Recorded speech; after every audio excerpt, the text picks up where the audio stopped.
Salut, c'est Trado. Voilà ma vidéo de mise à jour pour l'indice parisien. Séance réconfortante aujourd'hui pour les haussiers, puisque même si nous assistons a priori à un statu quo, il y a quand même des avancées assez intéressantes.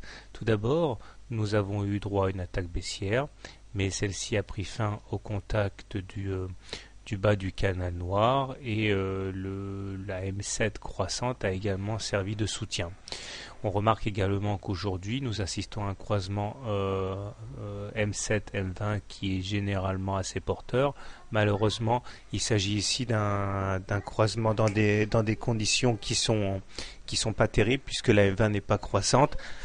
Et donc la M7, pour qu'elle ait vraiment un effet plus déterminant, doit croiser une M20 croissante. Mais enfin bon, on va pas bouder notre plaisir. Moi, ce qui m'intéresse surtout ce soir, c'est que nous avons une deuxième séance de confirmation et de clôture au-dessus des 61,8% de retracement de Fibonacci.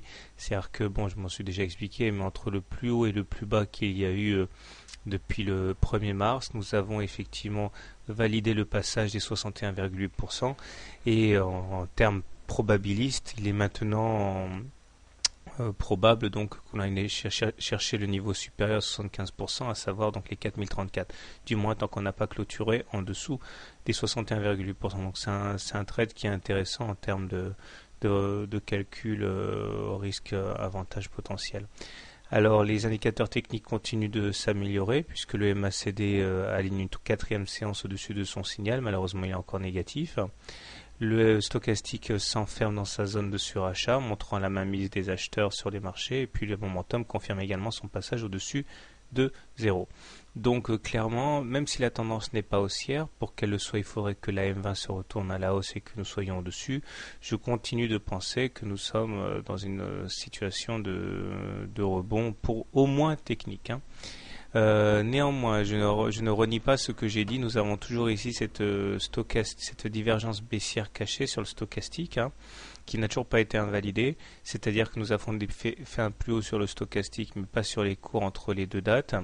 Ce qui veut dire que pour moi, c'est une épée de Damoclès qui plane. Et ce sera le cas tant qu'on n'aura pas à la fois franchi le plus haut, sur le stochastique et également sur les cours, c'est-à-dire les 4100.